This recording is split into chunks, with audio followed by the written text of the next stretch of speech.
a moment here. Let's digest exactly what we see here in the spectator mode. You can see that there's 4 different options that we can kind of scan through. You've got your tabletop view, which is your overview map. Kind of looks like commander mode. And also first-person view, which we're in right now. Third-person view, we can actually hop out of the helicopter and get that third-person view that you get whenever you're playing the game. And then also free cam as well. So again, we're getting all of these different types of elements. And you get the chance to see exactly what we have here. Again, we're looking at the map overall here on Siege of Shanghai. And it's a beautiful map. And I think it brings a lot of dimension into the game whenever you're talking about having to navigate a heli through this map. Well, one of the awesome parts when we had a chance to speak with DICE a little while ago was they were very excited for the elements of land, sea, and air, right? And you're seeing it, come out right here, right in front of your eyes. Basically, they're excited that this urban map, this urban environment implements, sea-based vehicles. Also the helicopters we see right here that is pretty much just tearing things apart, in my personal opinion. Alpha 4 and Alpha 11 are just doing work right now. But this is exactly what Battlefield is about. Only in Battlefield are you going to be able to get this kind of experience where you have just this mix of so many things going on at the same time, so many moving parts, yet it's just all awesome carnage, war at its finest. Now, what we are looking here, once again, helicopter shot. This pilot actually doing a pretty standout job maintaining position over at the D area. Now, let's actually break this down, Corey, because the territories actually have an impact on the commander mode. Why don't you tell us a little bit about that? Yeah, so we're just talking about some of the elements from commander mode is that you can take over B, C, and D, and right now, as you look at it, currently the U.S. have C and D. If you're holding down, we're again just talking about Siege of Shanghai. This does not necessarily mean that it goes across all of their maps. It gives them different types of perks, and those assets are actually directly correlating with each map. So for instance, and actually each position, whenever we're talking about some of these flag points. So for instance, the C flag point actually gives you the capability of having a gunship. The B point will allow you to sit there and have the Tomahawk, and I believe D may stand corrected, but it's a type of scan. I think it's an infantry scan. And as you can see right in front of you guys, the skyscraper is going to be coming down. Levolution at its finest. And now this is really going to affect gameplay, folks, because this is going to, I guess you can block the vision of the pilots. So you can actually see all this dust coming up. Right, you see all the debris that happens again. So one of the things that you're going to notice here, again, the C flag, the C point was up on top of the skyscraper. And after knocking out the 4 pillars, they're all pretty well identified. So for those of you that are kind of questioning what exactly it is, there's 4 pillars that are on the outside, kind of harbor side, that you can spot and you can take out pretty quickly there. And that's exactly what we saw there. You got knocked down the skyscraper, and then from that point, that actually shifted the C flag down towards the lower side. And right there, I mean, what we saw throughout the game, just some really great gameplay. All the talent that we have in the studio to create the best possible game out there. So awesome. It's a brilliant job. I love it. I don't disagree. So we are looking here at gameplay right now, and I believe the cool part that I'm loving here. You had mentioned it before, the Levolution. Right. That has been a big point of interest for a lot of players. What does that mean to the audience? And for people who are just tuning in, what is Levolution? So Levolution is a concept that we're combining a lot of the things that we've had in the past and adding a lot of new stuff that creates a dynamic and living environment where players actually not only affect the gameplay by how they fight together, but they also use the environments to fight. We can see examples of big things and small things where people when they take down the big skyscraper, that's of course a very big moment. But you see the bollards, for instance, that you can use to prevent tanks from crossing bridges. Where the tank driver then needs to get out of the tank to deactivate those. So you create a lot of drama by having these features. You can see small things like destruction on these walls. We have fire extinguishers that you can take out and they explode and create a smoke screen, which is awesome. We have like metal detectors down in some of the stores in the Galleria, and they're also down in the subway, where if you pass them, you can actually hear that someone is in the area. So there's everything from really small things to really big things that actually spices things up and create a dynamic and very living environment. Yeah, and as we see right here, once again, hopping back to some chopper gameplay, we saw some tank action as well. But Alpha 2 here is just tearing it apart right now. Really good chopper pilot. Yeah, and I'm actually quite surprised too, because these are just people who are coming from the convention floor. Yeah. They're not, you know, doing anything. They're not like, well, some of them are diehard Battlefield fans, without a doubt. But I think the cool part is just Joes that are playing the game and having a blast. So I do want to ask you a little bit about the various forms of combat. He's going for C now. This is interesting. He will try to tear them down. This is really cool. So he's trying to take them down from the top from the here. chopper. They thought they were safe because they're at the top of the building. But you're never not safe. so much. So and that brings me back to the thing I want to talk about, which is the various forms of combat. Yeah. You know, infantry base, vehicle base, as well as the air, you know, naval, all that stuff. I mean, only in Battlefield can you get that kind of experience, Yes. but how difficult is it to, I guess you could say, balance that out in a sense, you know, and when presenting it to people out there and saying, hey, listen, you can do all these amazing things, what are the initial reactions of people who may never played Battlefield before? I think that's the great thing about Battlefield, that you can play it in so many different ways. So it doesn't really matter who you are as a player. You can always find your role on the battlefield. Either you're just playing as a supportive person where you help your team to win, or you can be a very offensive person to go hardcore lone wolf, full infantry action. But you can also be a dedicated chopper pilot like this guy, who's apparently he's never giving up. Apparently, never give up, never surrender. We have very dedicated tank drivers. We have dedicated, we're adding a lot of boats to the game now, ships and boats. So people will get very good at that as well. And then on top of that, we're adding commander mode, which means that you have a strategic layer on top of the whole game, where people can actually take care of the full team and help them and give them assets and provide support for the team. You see the bollards are up here. Yeah, they cut back.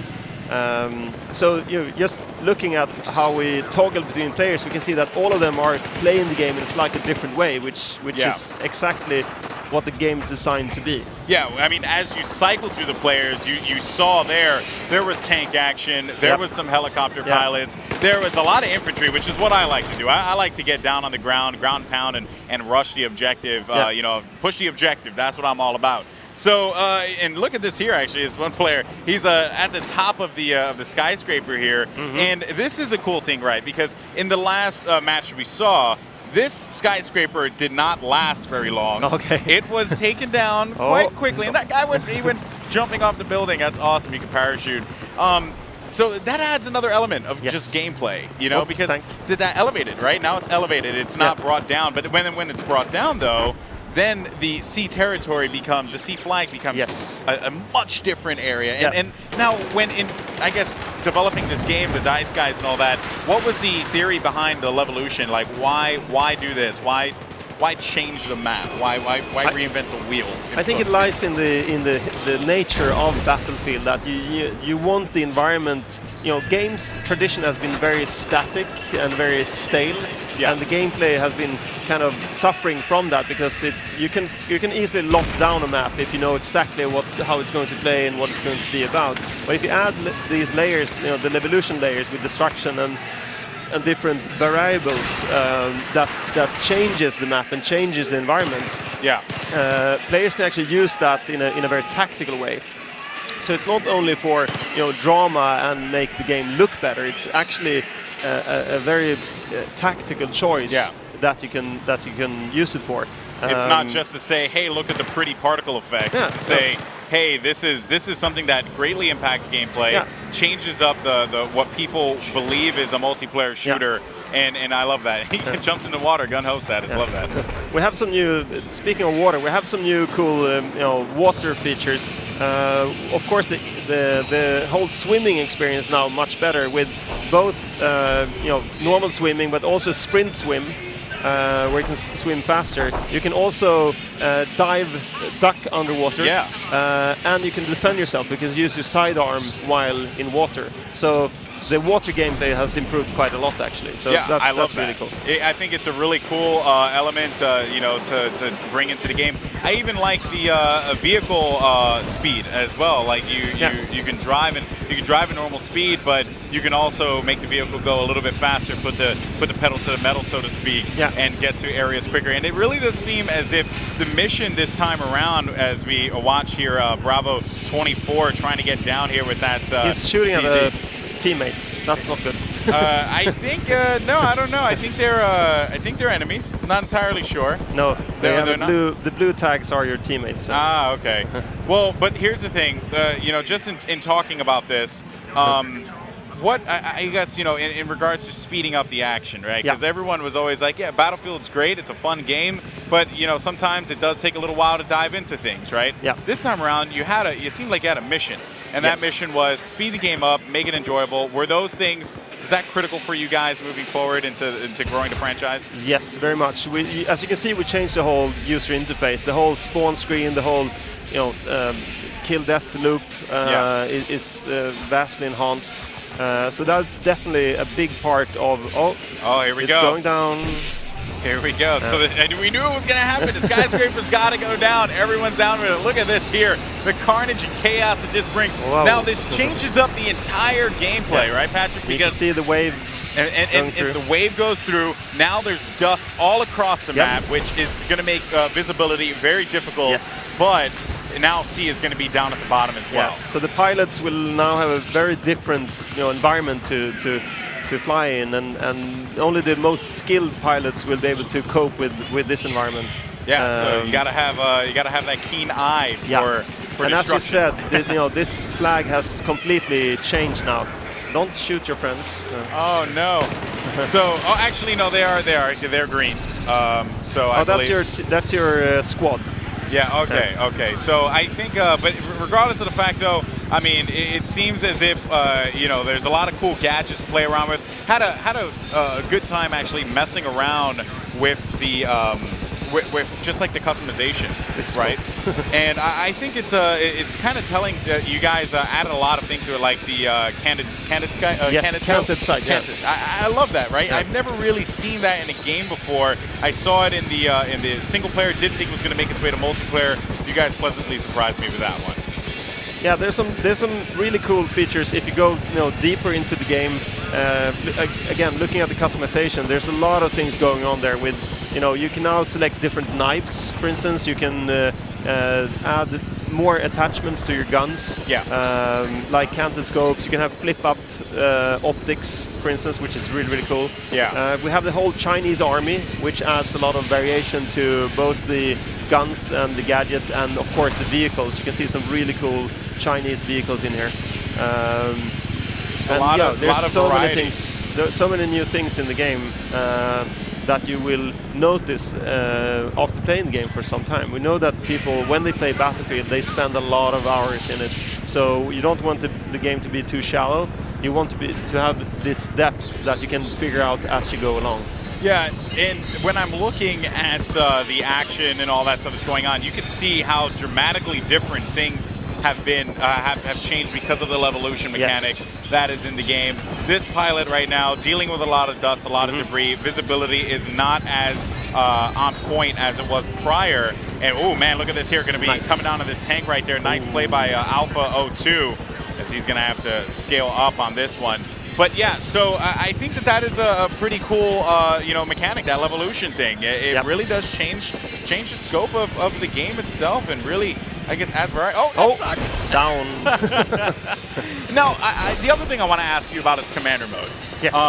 Why bring it back?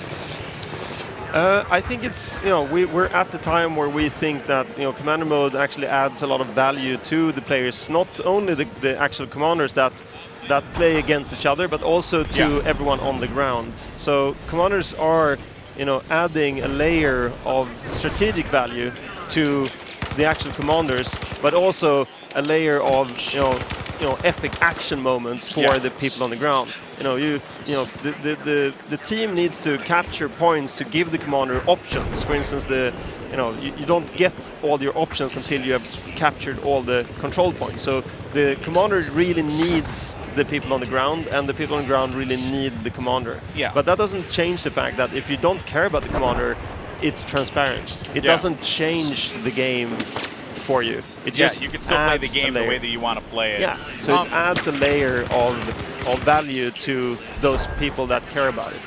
And then one of the other points that I was particularly taken away by was the use of the commander mode on tablet. Yes. I thought that was awesome, right? Because, there are times where I'm probably going to be hanging out in my home, laying on my bed thinking, what can I do? Well, I can hop on commander mode and just play on my tablet. So, I mean, how was the decision process in implementing that into the game? I mean, that surely must have been difficult. Yes, we have a tendency to do difficult things at DICE. I see that. We often talk about Battlefield from a very high concept level, not so much what you can do, but what we should do. And then we have to figure that out later on how to actually do it. Yeah. Commander mode on tablet it just felt natural. Like, you can play Commander, you play on the same servers as the infantry guys, but you don't really need the fidelity and the detail that the players that are on the PC or on the console that they need. So tablets might not work from a first-person perspective that well. Okay. But Commander mode is actually very strategic and actually perfect for a tablet. Yeah. So to us that felt very natural, and we wanted to make sure that when you play on people are for this one. So, and we are going to be jumping to the game right now. And back to this battle cam. I freaking love this, man. As an esports commentator, it is one of my favorite things to be able to just commentate with an awesome spectating tool. And it definitely seems like DICE is in the right direction with this one. Yeah, I think one of the good things, too, I mean, we talk about the fact that there's 4 different type of camera angles that you can take, or 4 different types of perspectives. Whether that's the overview, first person, third person, or free cam. But at the same token, you can also switch the hot switch to different camera angles, so you can get different perspectives. I mean, we had the chance in the last game to be able to see that skyscraper fall from that free cam look, and it was such a beautiful angle. Good job to the camera guy back in the production side. Yeah, that was actually a really, really cool perspective. So basically what we're seeing right now is the U.S. squad going to be pushing up here right in the middle. Now, this is the part that I'm really interested in. Are the commanders dictating where they want their players to go, right? Because the commander, you don't have to listen to the commander, but it certainly does help. As we see right now, Alpha 16 is going to be in this Viper up top on the C territory, the C flag. And a little crash down here, but they're going to get out and probably go for the cap on C. So that's going to be really effective. But then you have to wonder, how long is C going to stay up for before any of these players decide to put some rockets to it? Bravo 32, he sit there and thought that he had a little bit of a trouble driving that vehicle and ended up just crashing in. He said, well, probably better off walking. And then, of course, you had another one that said, I'm better off proning. Yeah, right. You can see the tank over there. And just another thing to point out as well, you got to thank, the sponsors as well. We have some Razer equipment that is being used out here. AMD, I mean, they're just all over the place when it comes to this generation. Yep. They're in every single console. They're in all the best insane. PCs. And, of course, one of my favorite groups, Astro, with their headsets. Gotta love it. For those of you that are wondering, you see the different camera angles of watching these players play the game. They're wearing those Astro A40s. It's been great to, I get this chance to be able to see them at some of these major events that are out there. See a lot of the professional players, those who are getting paid to play video games. Ooh, look at this one. We're seeing some really good stuff. But as we top on right now, you see Bravo 32. Trying to be able to pick up the kill. I think one of the other players was able to pick up that one. Yeah, it was still a good rush, though. A good flank, finds one right in front of him, and he is able to connect with that one. I believe he takes him out on that play. So now he's going to go for this long-range action here, fighting for the C territory, obviously the middle area, a very highly contested spot. Of course, this is the building that can collapse down and change the complete dynamic of the map. But look at this guy, Bravo 32, man. Accuracy for days. This guy's he's a boss. Finding 2 guys in front of him. He's going to go for the shot. He ends up getting taken out. Man, that was a good one. That was a good one. Good little run that he was going on there, trying to make an attempt. As right now, you see we're on board here with Bravo 31. Spots a tank.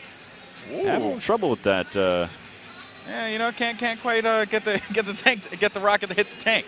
It's all right though. But in looking now, you can see the Bravo squad is going to be inside, letting the Alpha guys kind of just push around here and you know, make them think, yeah, they're going to be safe. Yeah, definitely. We are going to get this D territory is what they're saying, the D flag.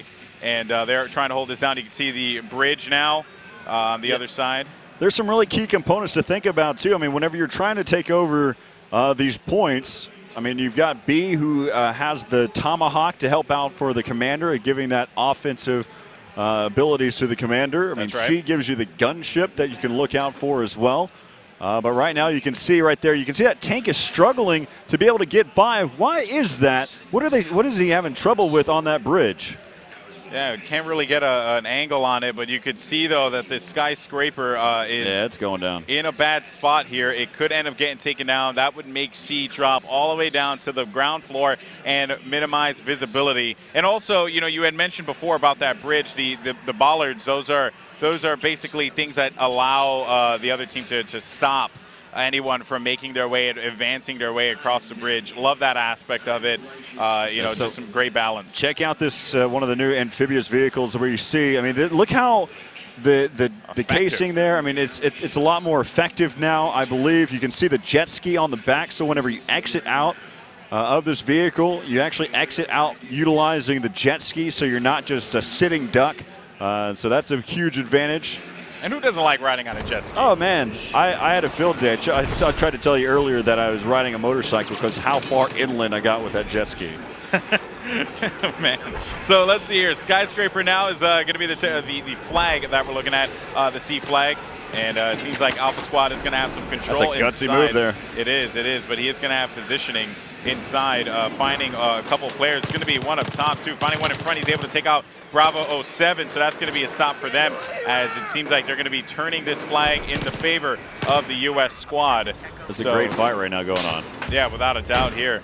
And so long as they can maintain this position, they're going to be able to win it. Only going to be one player advancing his way up here. Actually, another one on the roof as well, Corey. So you're actually seeing that the Bravo guys not letting back. They are going to be continuing to push forward. I just don't know if it's smart for them to push over one by one. They should definitely rally together. Yeah, he finally was taken out there. Now again, we're over here on the seeing what happens on this Bravo side for the Bravo team.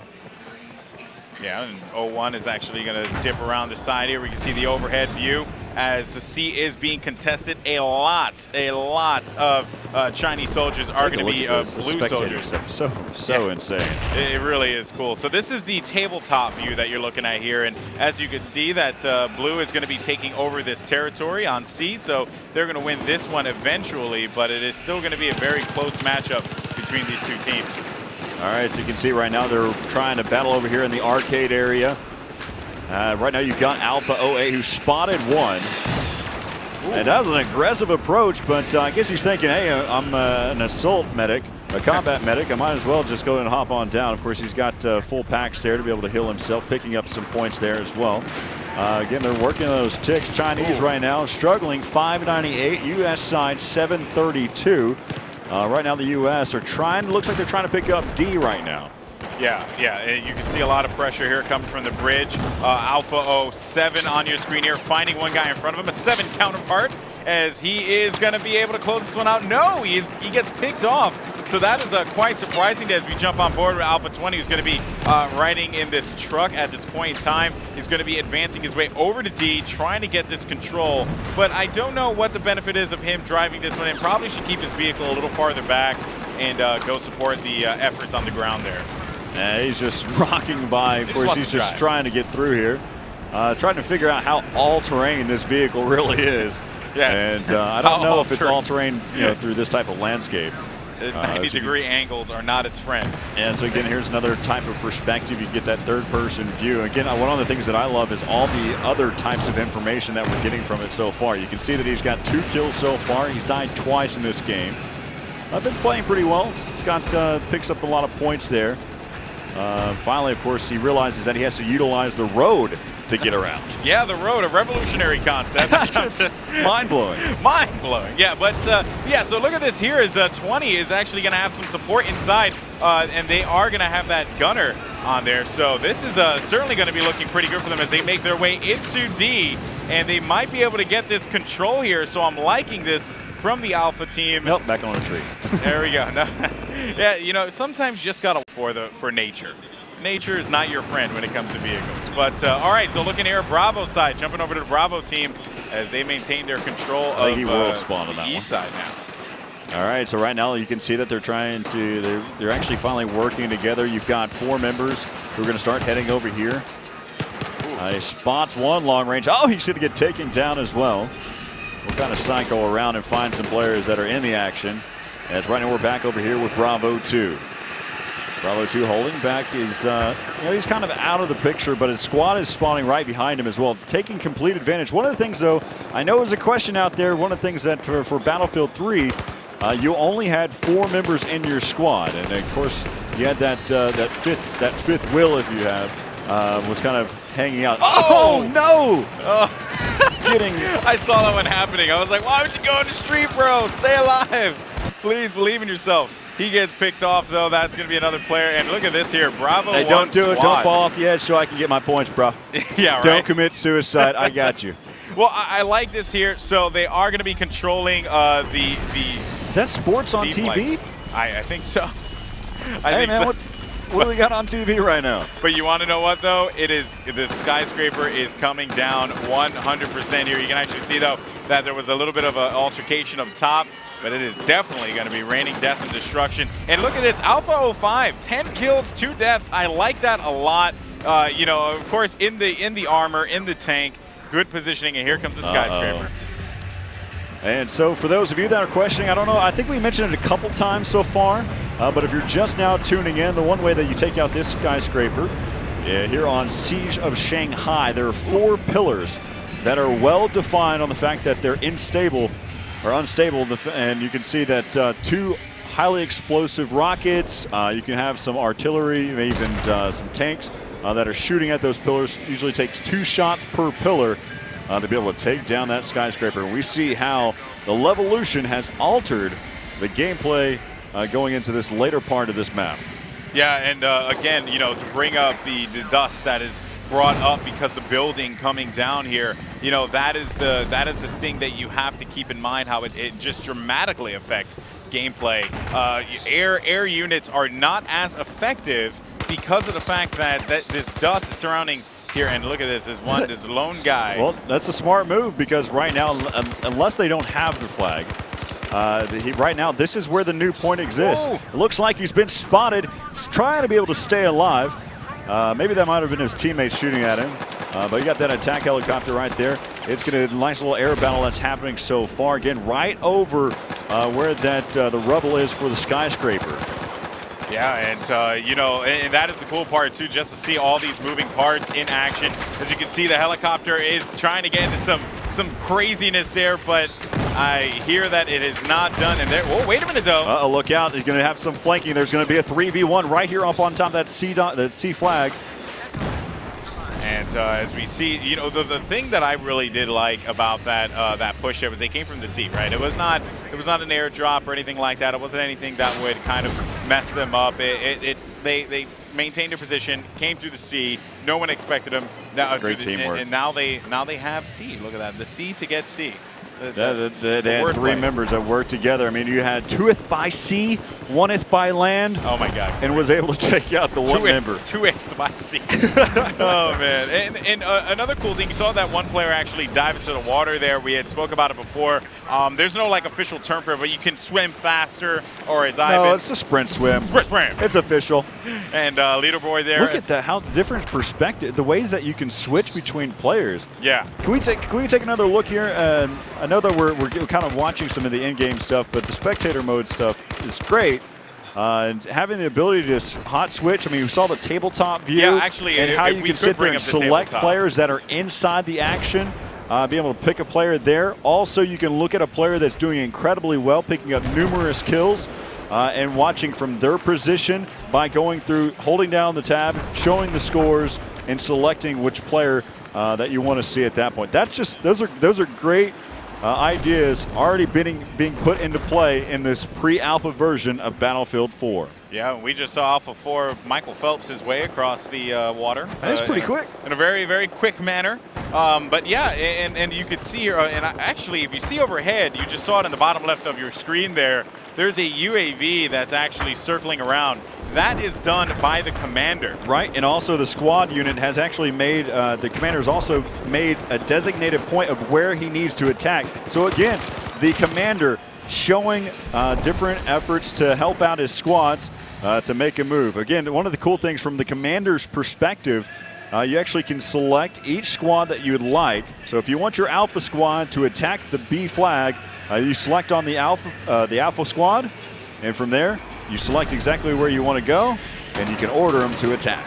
Yeah, and the other thing is that this all can be done from a tablet as well. So that's another really cool element there. So as we go ahead and we're switching to different perspectives now, you see Alpha 20 though, he is going to be inside of this, inside of the MRAP, and just actually giving his teammates some much needed cover with this vehicle here, trying to actually take out some players, but Alpha 20 struggling just a little bit. Trying to get that gunner and the driver to work in unison, as they're kind of flipping back around, but a lot of action that's happening over there towards the east side. Now, this is what we were talking about whenever the skyscraper comes into play.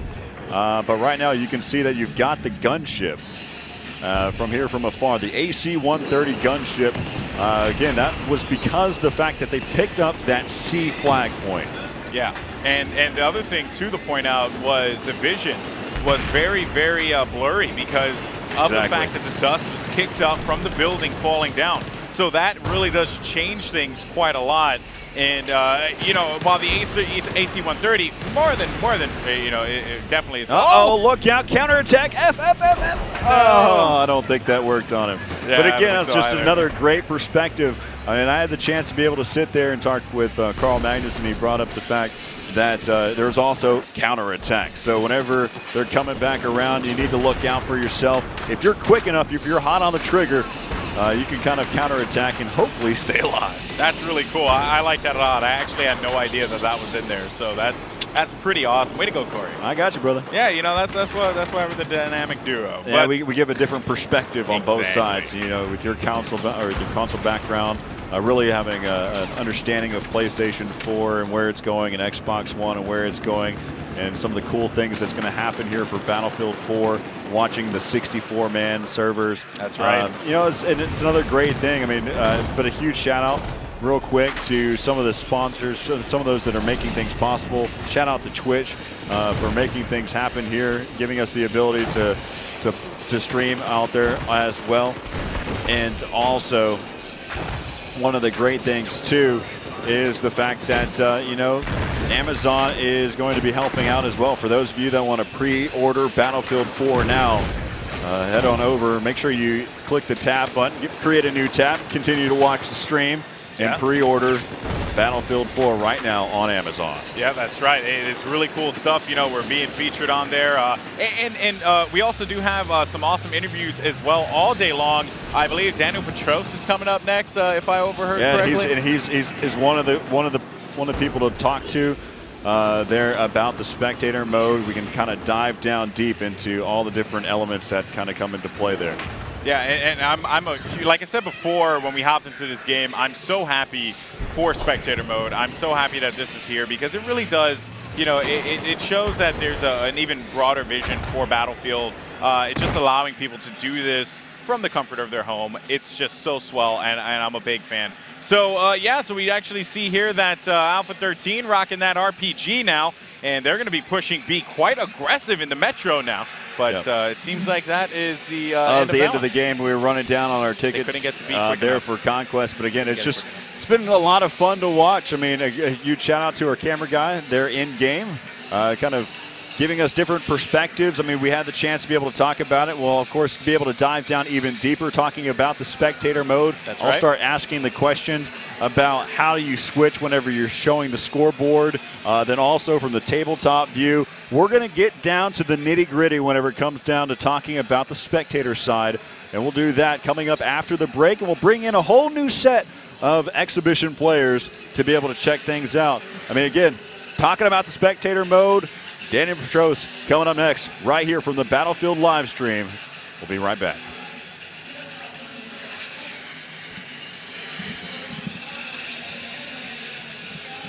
mean, this is pre-alpha stages. Yeah. It's the early stages of it.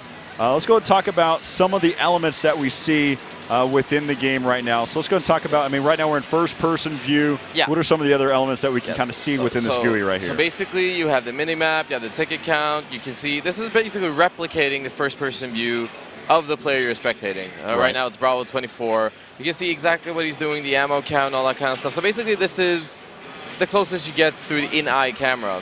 And if you switch to third-person, you will have, there we go, the third-person view, basically, over his back. You can rotate the camera, you can go up, down. You also have a player card showing if he's got any kills, deaths, what's the KD, the score. You also see the accessory, weapons, and also the ammo. This is just to keep you in the action.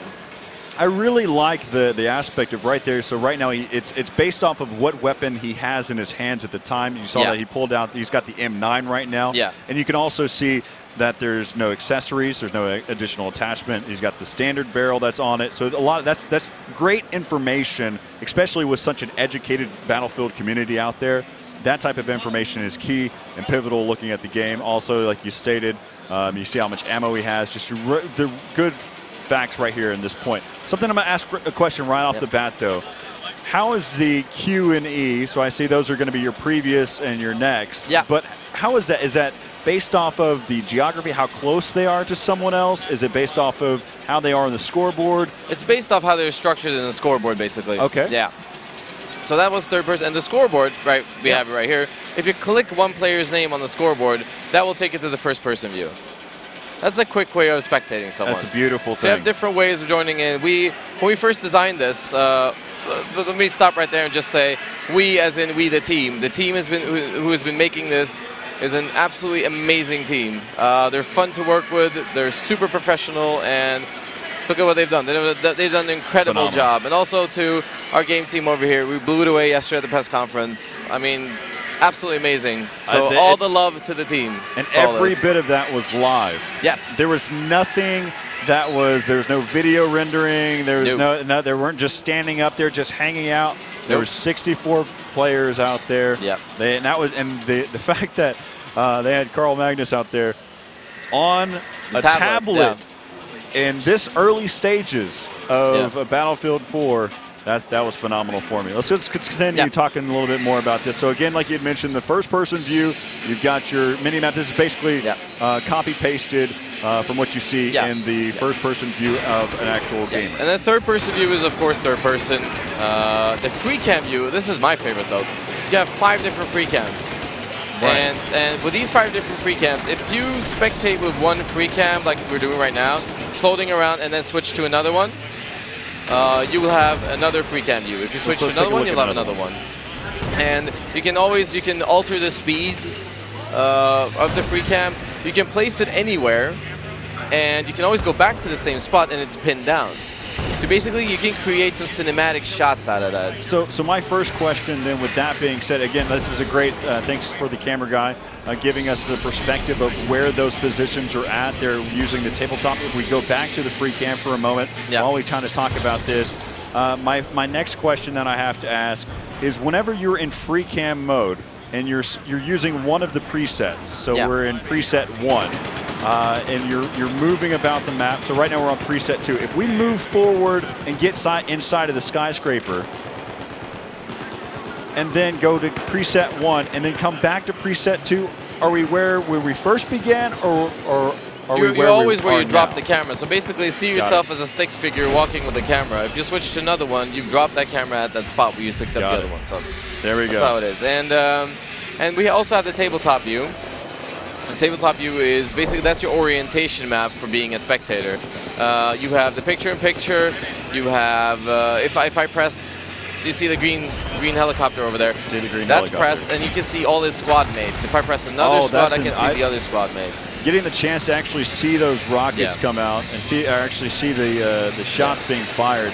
That's something else. You can see where all the infantry is at, where all the vehicles are at. This is your orientation map. So you can also see your place cams everywhere. And if you can zoom in with the scroll wheel, you can just check everything out. And I love the tabletop view. I love it. It's really good.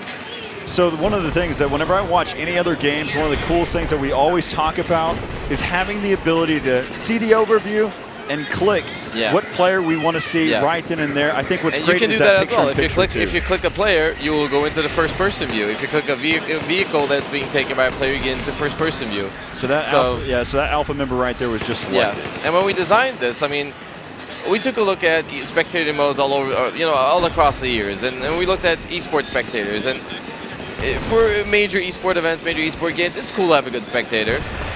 But spectator from the original part of esports was only for seeing if anyone cheats, like way back in the days. Yep, yeah, you're right, exactly. And it's evolved through Twitch and through everything going cloud. It's evolved to like a big spectator sport. Keeping that in mind, and then going over to seeing that, okay, our movie guys, we have a lot of people who make movies in Battlefield. A ton. And they can make some amazing movies Only in Battlefield. using this. Yeah, exactly, only in Battlefield. So we combine those two worlds, and as it says, this is pre-alpha. There are more really cool stuff coming to complement the spectator mode on launch. What are some of the things that that we can look forward to seeing whenever we're talking So basically about? a UI that keeps you more informed about your squad. Basically health bar, the cross with the health ticking down. Got You it. will see that. You will see the loadouts. You will see how many kills and deaths on the squad boards on the left and right. Okay, so It's difficult to explain. No. So if we're going to Yeah. talk, I mean, so like I said, so I've listened to kind of give us some of the cool stuff. Some of the things that I think right off the bat would be really cool too is having the ability. So I think it's great that you can see the key bindings at the top of the screen. You've got your F1, Yeah. F2, so on and so forth. So you can switch between. It'd also be, and this is me talking directly at you. It'd also be really cool is if you can hide that. For You the will be same- able to hide that. So you will see. These Yeah. are your great because things. movie makers don't want to have the whole Exactly. interface in, and leagues who run their own things and streams, people don't want to have that on. They might want to have their Exactly. own stuff. So, yeah, that's going to be removable So it's going to be removable. or toggleable. I guess a toggle. Yeah, it's going to be a better way of saying it there. And also, I guess for those movie makers out there, would they also be able to toggle on and off? Yeah, everything. You cards can that have are down at the a bottom here? complete clean screen as well. Basically That's having amazing. nothing on. That is phenomenal. I mean, there's a great deal of movie makers. For those that this is your first time to actually even see Battlefield. You haven't actually had the chance to play any of the Battlefield games. The community out there, they produce some high quality videos out there, and if you give them the opportunity with something like that, being able to give them a clean slate Yeah. and from any perspective that they like, that's phenomenal. Yeah, we've got some really good stuff coming up. So, you know, and all the love to the team who created this. They've done an amazing job. The game team as well as the spectator team. I'm so proud to get to work with them. Every day I go to work, I look forward to working with them. They're absolutely amazing. So some of the things, let's talk about, we see that we got the player information. It's when we're talking a little bit more competitive side, sometimes you want to be more informed about the other players that are within the team. So, Yeah. so are we going to get the chance to be able to see other player health bars Yes. from a first-person view? Yes. So it's difficult to explain because I can't have an overview of it. But the whole idea is that you will be able to spectate from up to 64 player servers. So Wow. no separation of game mode, no separation of server count. Anywhere, anytime on the PC. And you will be able to see really cool stuff. You'll be able to see the health bars of everyone on the server if you're a spectator. So there's a lot of cool stuff coming out.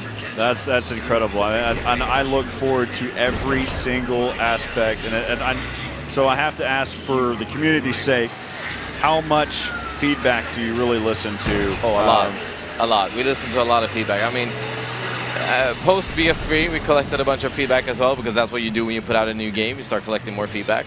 And look at our game now.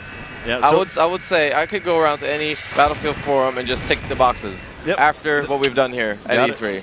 So, and after what the team has been making, incredible people. I thought was really great too is whenever I was talking to Carl Magnus about it, I didn't even have to mention anything about suppression. He was the one that brought it up, and that to me is something else because I know the community was asking about how suppression going to work because in BF3 it's kind of it's making a great deal of impact to the players that are in it. I mean that's also a thing we took in mind. It's also a thing we took. I mean anything that's reasonable. I mean you can't have flying cats with wings all over the map. I mean that's not reasonable. So stuff that is very reasonable gets in. And you can see Battlefield has always been the result of great community cooperation, and yeah, I mean, look at us now. I think one of the great things that we look at is just how your team listens to it. But one of the things that I want to say to the viewers out there that have feedback once they get the hands on the demo is whenever you're making a point, you don't just say something is bad, something is good. You explain why. You articulate why something is bad or good. So that way, if you want to see changes happen, then it's going to, because you've made your point, and now they have a reason why. The developer has a reason why to make changes to the game. Yep, and I love Spectator. I think it's Spectator. You had me at hello. Awesome. I mean, it's just also the rest of the game, man. I love this game. I seriously do. Have the ability of being able to switch between players, having the chance to be able to guide through 64 players in the server, getting the chance to be able to see the spectator side, being able to see infantry move across the map. Yeah. There's so much information that is not being lost. Yeah, and I mean, simplicity isn't always bad. This is a very simple interface. It's very simple to navigate. It's very simple to spectate different players. It's very easy. Sorry, it's very simple to switch around in free camps, and it's simple, but it's still very good. Again, so let's talk about it. So right now we're in third-person view. Yeah. I've seen some other attempts at making spectator clients within the Battlefield scene, and it's a great work. Do you have the ability to zoom out from the tank? Can you change your perspective by depth? That is something we're looking at. Definitely. That's definitely something we're looking at. We've done an amazing job right now, and we're going to keep iterating on it. This is now getting very nitpicky, and we have so much time to be able to see until this release comes out for Battlefield 4. So the other question that I have to ask, though, so I already know that the PC side's covered. Is this going to be implemented for the PlayStation 4 side or not? We'll see. There you go. Those are the types of answers that we want. And regarding community feedback, send us your feedback. Yes. I love to read feedback. Our community managers would like to see the feedback. If it's reasonable, mix it into the game. We can't bring everyone coffee and cake all the time. Exactly. But when we do it at a press conference, and it is glorious. So on launch, go out there, make some movies. There you go. I mean, again, it's about getting your voice heard. Exactly. So I mean, just some of the other things. Is there anything else that we really need to look at? Some of the features that we may see in the future for the spectator mode? I think this is good for now. All right. I'm trying to dive through. I mean, there's so many things that have already been covered.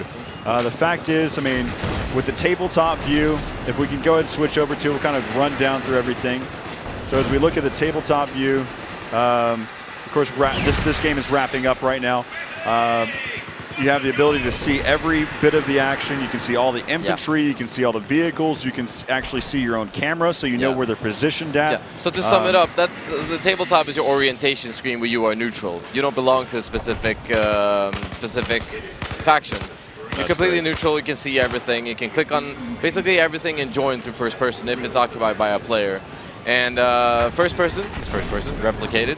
Third person has a good player card. We can track the stats. You can track the loadout. You can track, ammo count. Bringing up in a little bit here, and actually there you can see it. When you capture a territory or flag, you gain something for the commander to use. I think that was, a pleasant thing, a pleasant surprise for myself. I was like, oh, that's really cool. Like that really does change things up quite a bit. Now, and also, I do want to ask you a little bit about this as well. Commander mode in itself, that is something that is going to be across the map, like all maps, correct? Yes. And every map is going to have its own, I guess, impact on Commander mode, correct? Yes.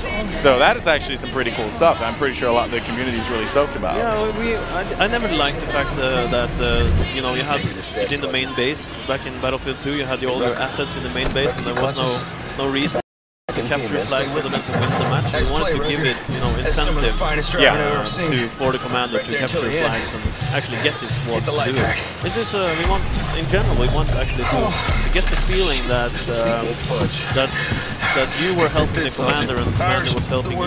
Yeah. And that's the feeling we're trying to convey, that you become better if you follow orders, and the commander becomes better when you follow orders, and then he can reward you back with various upgrades and drop things down to you and to your squad. That's kind of like a win-win. Or win-win situation. Yeah, exactly, for both parts. Yeah, and that's really cool, you know, that relationship that is created between the players on the ground and the commander, especially if it's an organized group too, because that's something that Battlefield really prides itself on. When you get in there with a big group of friends and you organize, you know, your game session, having a commander, a designated commander, could really change things up a bit, if I don't say so myself. Yeah. So really excited about all that stuff. Now, another thing that I want to ask you in regards to just what you do, you know, you did say that you were involved in just like all facets of the development of Battlefield 4. What's your favorite thing? What is the thing that you look at it and you're like, I love this. This is awesome. Oh, that's easy. That's when I get to playtest the game.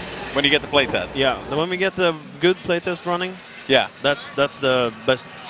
That's my favorite part of the day. Yeah, so crazy. There's tons more stuff that isn't in this build, of course, that will keep revealing over time. Yeah. And there's tons of stuff that we didn't get to do. Even now, I realized there's like, okay, then we have to remove some stuff that I wanted to do. Yeah. But you know, that goes straight onto the idea shelf for next game. For the next one, right? Yeah, and that is the cool part. You guys are always thinking of what's next, what's to come. So as we look here, we see some of the action going down. Now, when you guys get together for your playtest sessions, how do you guys organize your attack here? Do you guys always go to destroy the skyscraper? Do you try and defend it so that this way you can get the upper ground? What is the idea here for an attacking squad? What do you guys think? I think that the key here is to hold the skyscraper. And the reason I'm saying that is because that you can paradrop into pretty much any base you want from there. So if you get infantry up into the top of the skyscraper, they can pretty much access the whole map, which is a huge tactical advantage in this map. Now, the other thing I'm curious about, how do you go about defending the skyscraper, right? The bottom portion of it. I know it's a big thing is, you know, keeping armor out, not pushing around it, but what do you guys do? So first of all, I think you need to control the bay. If you're using a boat to control the bay area and not have people trying to take the building down, to keep the skyscraper intact is if you have the top of the skyscraper, you want to keep it. That's probably and then you need to control the bay, because that's where the weak points of the skyscrapers are. Oh. That poor guy. Yeah. You know, you don't take a gun to a car fight. So, yeah, I mean, really, so you do want to control the bay. Also, when you secure C, you also get the gunship, which, if, you know, your commander is paying attention, you can deploy, and that could cause a lot of problems. Now, can the gunship attack land vehicles as well? Yes. Is it that effective? Yes. The gunship is mainly a ground attack vehicle, so to basically have access to these cannons that you can shoot down on the ground, quite powerful cannons that you use. The thing is that if you take the skyscraper down, there's another incentive to take it down if you're on the other team. Oh no, they left him. Because then you get all this dust that covers the map. Yeah, we did talk about that. Yeah, it makes it a little bit difficult for the gunners in a gunship to actually hit something on the ground. Then you're more required for people to spot things, and you need more intel basically in order to use that gunship really well. So I would say the tactic B is like capture the skyscraper and keep it. And also don't destroy your helicopters. Also, yeah, don't destroy your helicopters. You really do need your helicopters. Yes. So we are looking here, Bravo 30, one of the 64 players that are playing in this play session right now. And you can see the Bravo Commander up top, Commander Mode, the feature that has been brought back from Battlefield in the past, and has received a lot of praise from the community. From what I understand, a lot of people are like, I just want to play it. I just want to mess around with that. It certainly is a very cool feature. So when you look at what the commander could do, how, if you don't mind me asking, how do you guys go about choosing who is the commander? Is that something that is being done right now? Like, think like, okay, how are we going to implement this in matchmaking and servers, or is it like teammates vote their play their So teammate we there. will have a system that I think people will find fair. We just won't go into any specifics right now as we're kind of working our way through. But a fair system is in place. Fair system is in place. Yeah. So I think that you'll find it satisfactory in the way that we manage it. It's in the in the spirit of the previous system.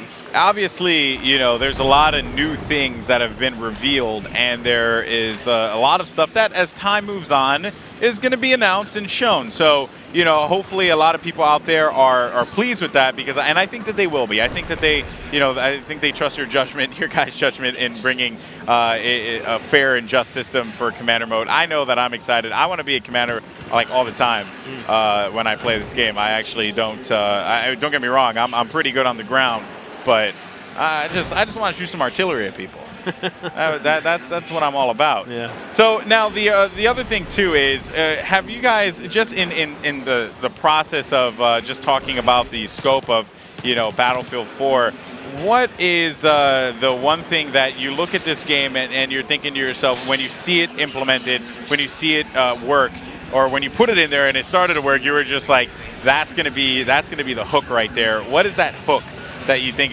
that is going to attract so many players to play to Battlefield 4? So I guess I must only speak for myself. I can't really. So what's your hook? What's exactly. your hook? Let's base this on me. I think what you're seeing right now on the screen with the whole Evolution event that happened, and the fact that we're kind of dynamically changing the environment on the map over time, forcing you to kind of adapt to the situations. It's one of the things that I feel is most impactful and interesting to me as a player. Okay. It's kind of what I always wanted the Battlefield to be more like this, and once we finally got in this transition into a different environment, this is to me one of the big game changers. You could imagine by we having this change going on this map. You could also, I guess, imagine that we could do something interesting on other maps as well. We won't do the same thing twice, but we can do interesting things with the environment. So Levolution is like that thing that you saw and you're like, this is it. This is our hook. This is what I love, and I know that thousands of other people are gonna love this too.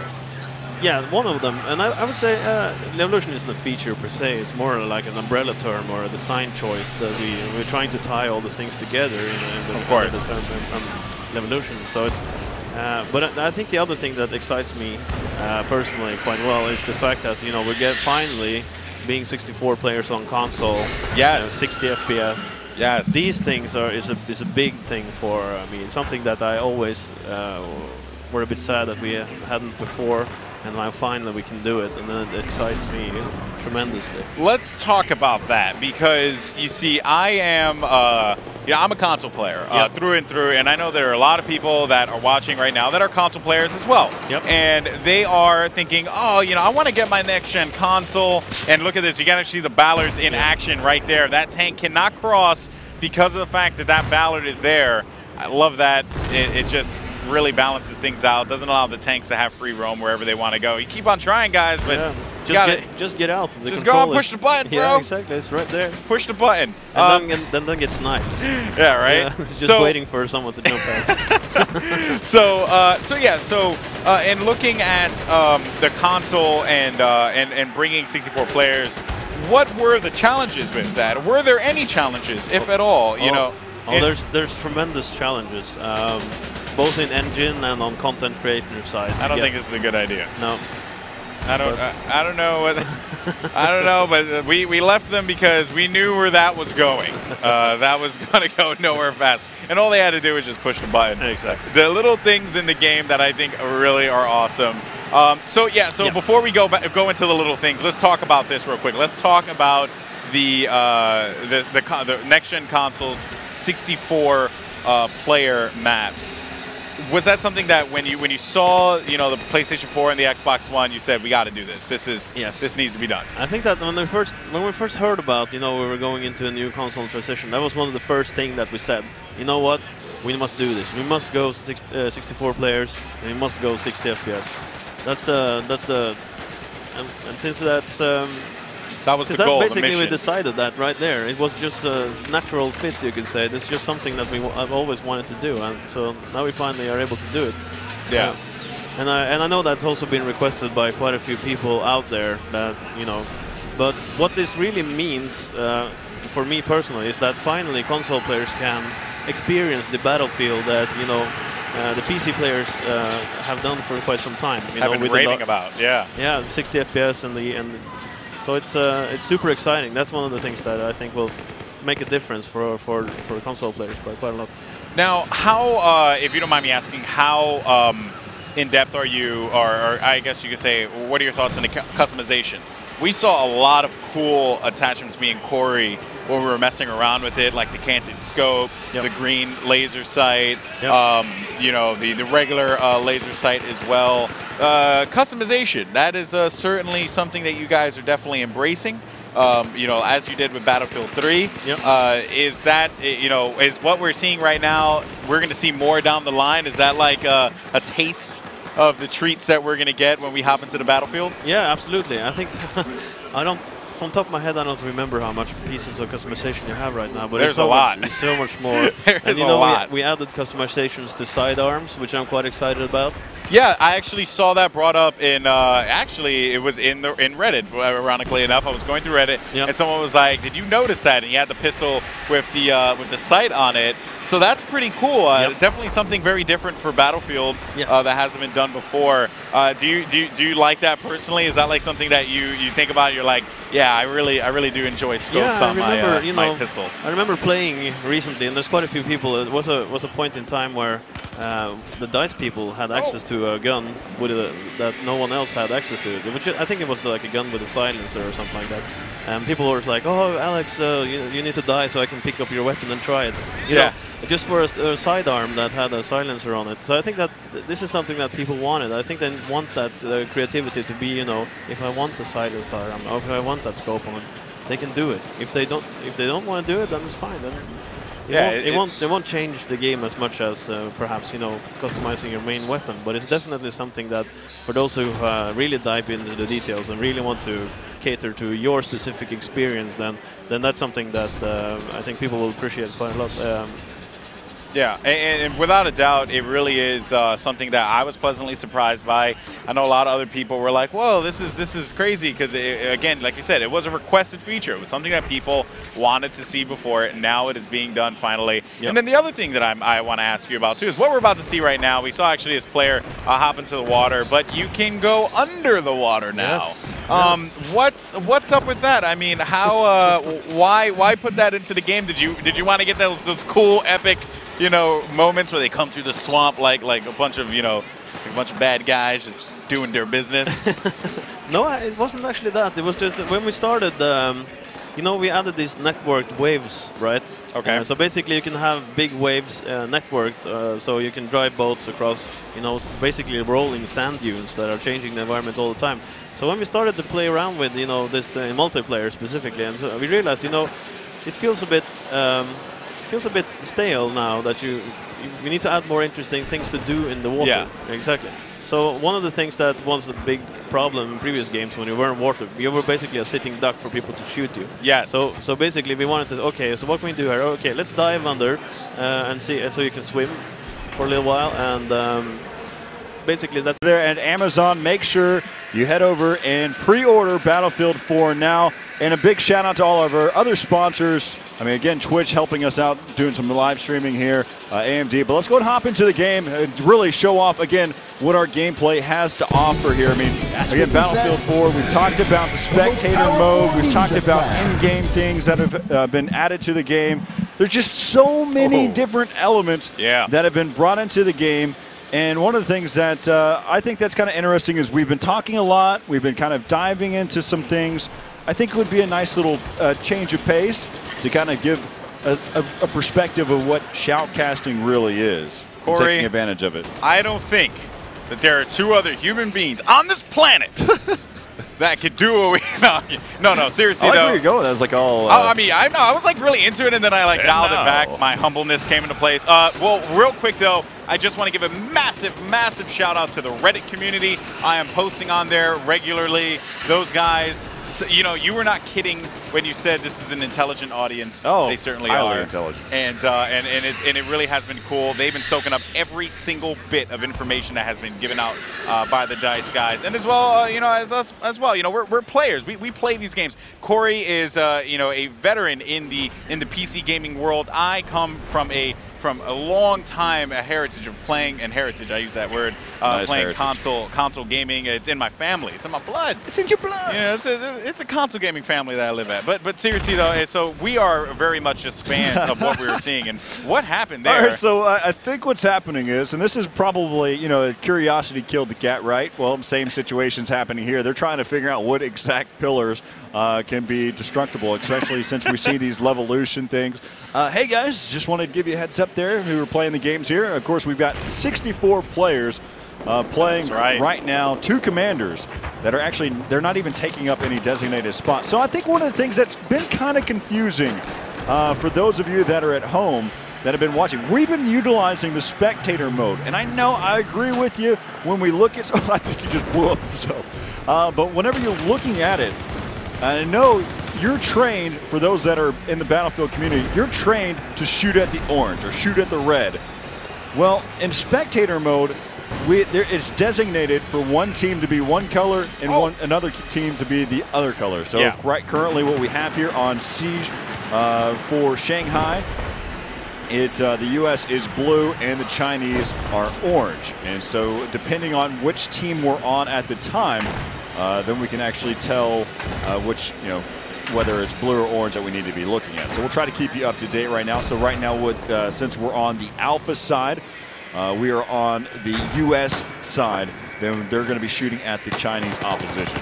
That is right, and a big point of interest here always is going to be the skyscraper, so you're going to see a lot of players pushing in this direction here, but Alpha 12 trying to destroy that ship there, so that this way they were going to be able to, I guess, not allow the orange guys, the CN squad, to manage to get that area. So we're going to see what happens here and stick with Alpha 12 in his journey, as he is going to look to potentially cause some carnage with his teammate or make his way over to B, which seems to be their point of interest right now. That's going to be the metro station. All right, let's take a look. Run some people. Let's take a look at the tabletop view, really figure out exactly where these players are at. You can see right now, you've got B, C, and D, and they've got complete control so far. They spotted one, and see if they might be able to cause. A is able to pick up one over there towards that A side there in Alpha. You can see that you've got a UAV scan that's happening right now at the same time. B, C, D, and E are all picked up by the Chinese team. They've got 752 ticks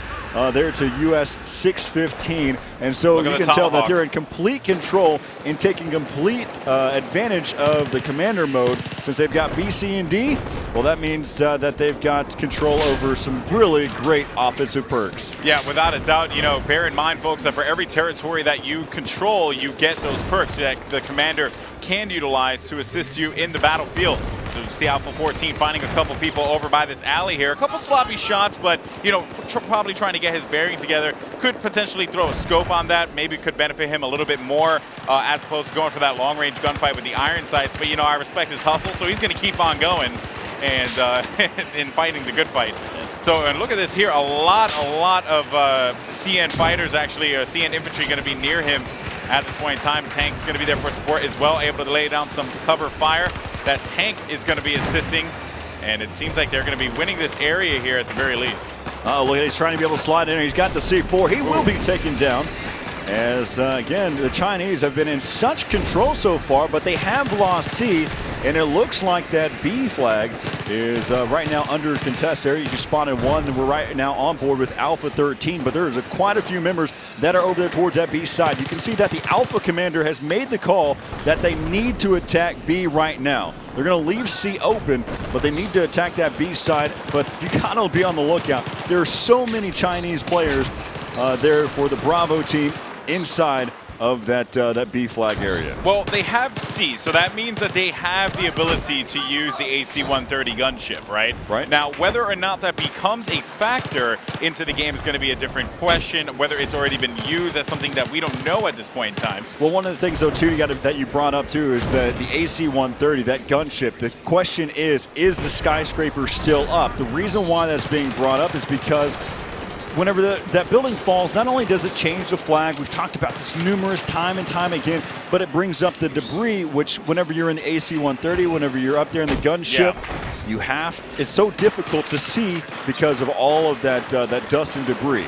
That's right. I do agree with you on that one. That is why I am expecting that skyscraper to come down eventually, especially because of the fact that they have C. But as you see there on the bottom left of your screen, C is being contested right now by the CN squad. But on the other end of that, the spawn hill, the spawn flag, the E flag for CN is being contested by the US squad. So with that said, we're going to see a little bit of a flip here in just a little bit. B still in the control of the US squad. Nice nade. Yeah, that was actually a very good nade. Alpha barely missed him.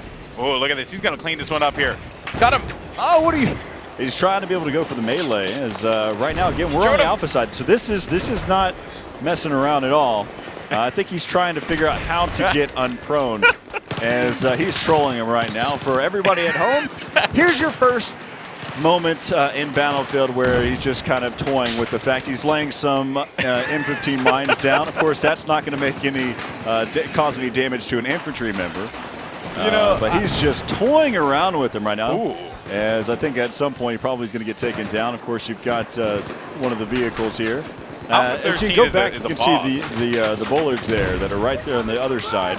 That's actually what probably kept that vehicle from making it across the bridge.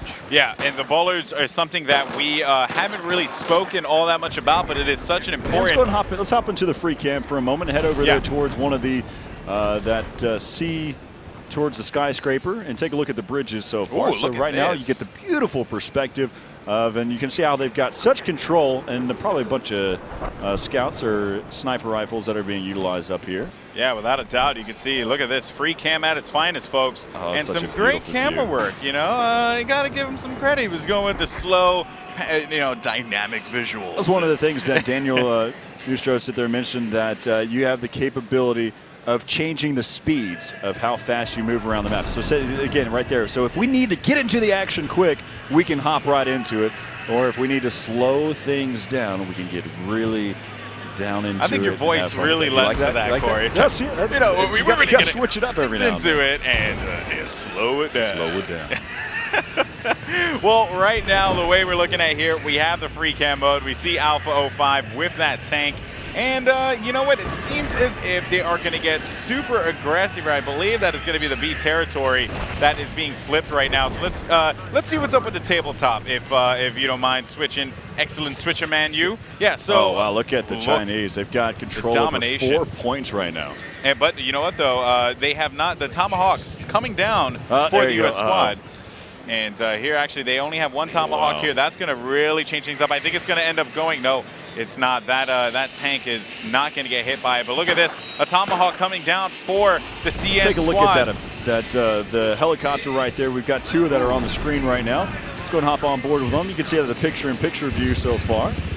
And right now, as you can see, this is one of those transport helis. Oh, third-person view. I want to see this one fall. Oh, no, he's falling into...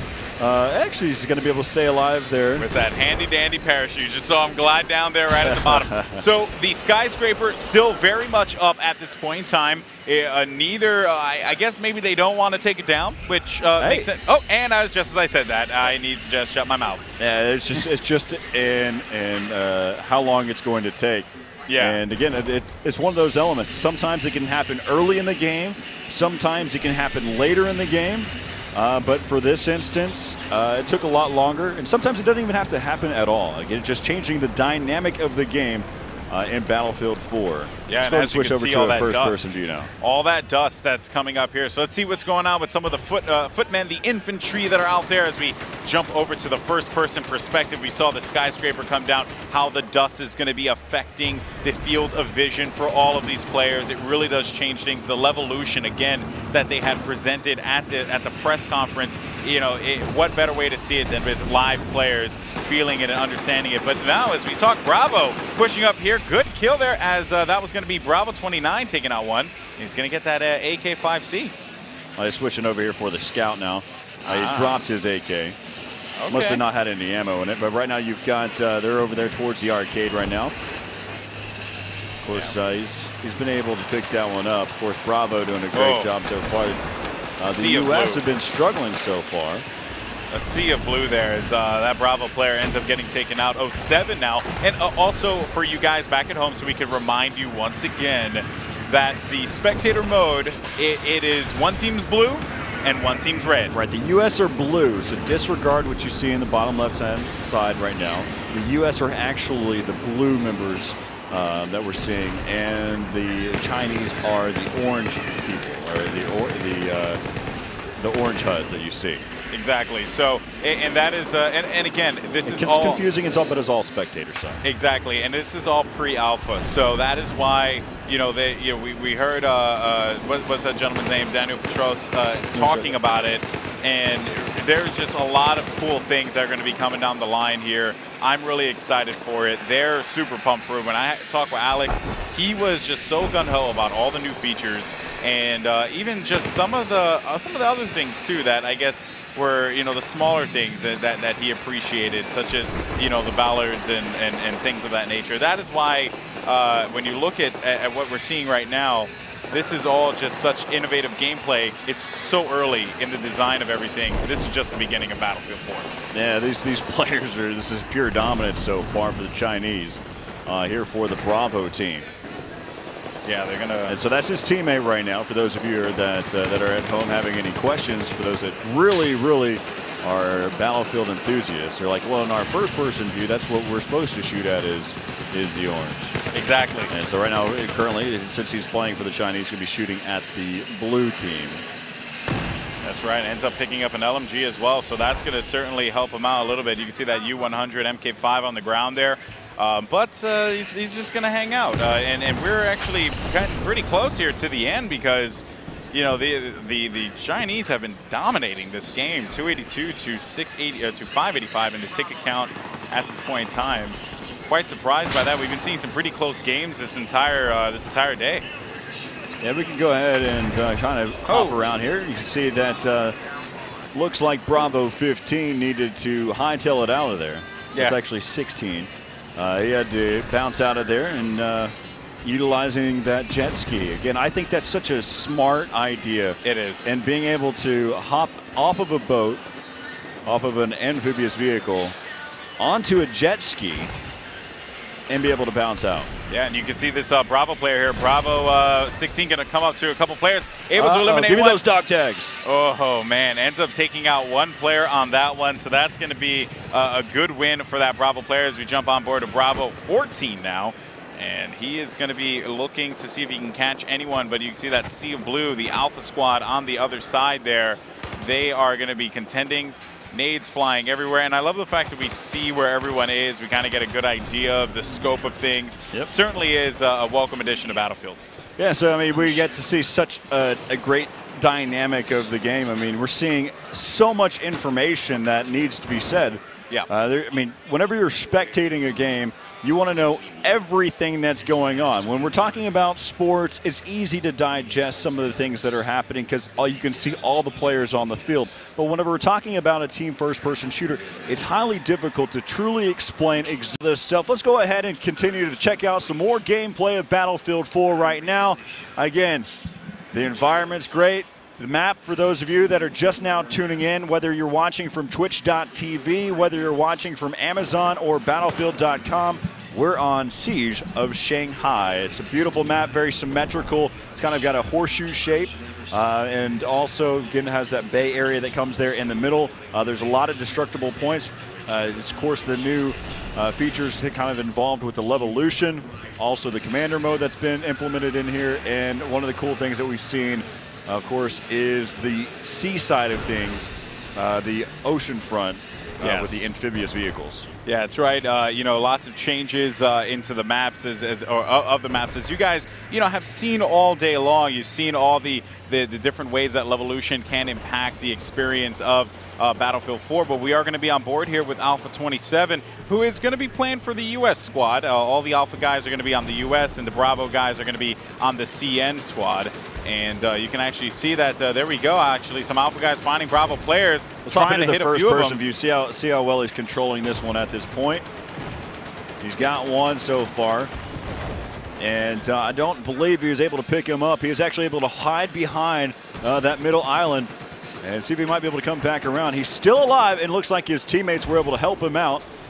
As we're still on board with Alpha 27, as they're trying to be able to make their push over here towards the D and E side. But we're about to have some tank-on-tank battles here up on top of the bridge.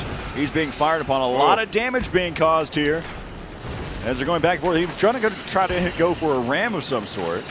Yeah, but right now, they're both 50-50 right now. They're looking for whoever's able to make the next shot, causing so much damage. Back and forth it goes.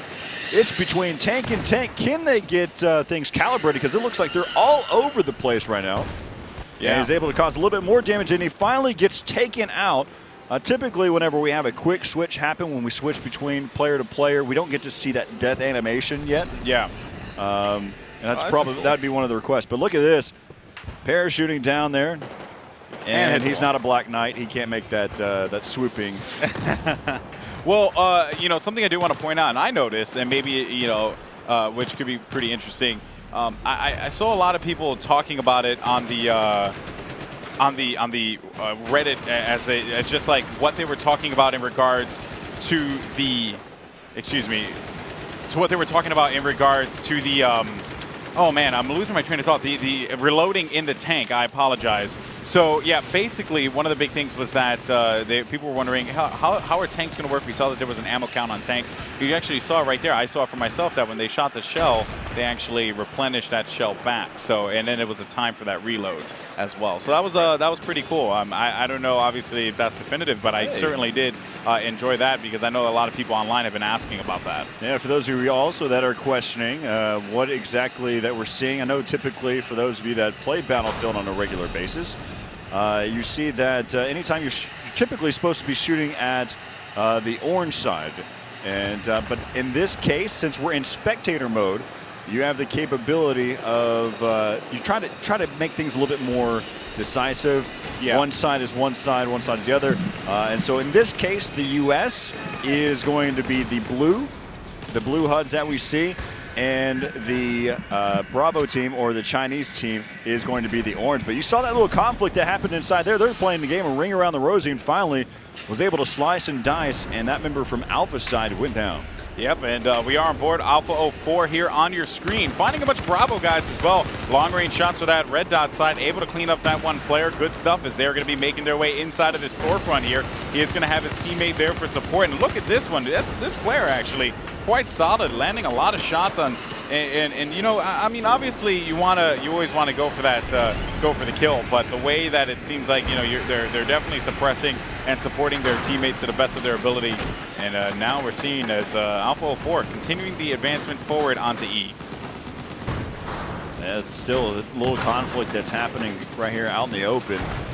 They're doing a great job. This Alpha team, they're just going to completely mow over the opposition as they're continuing to move down the street.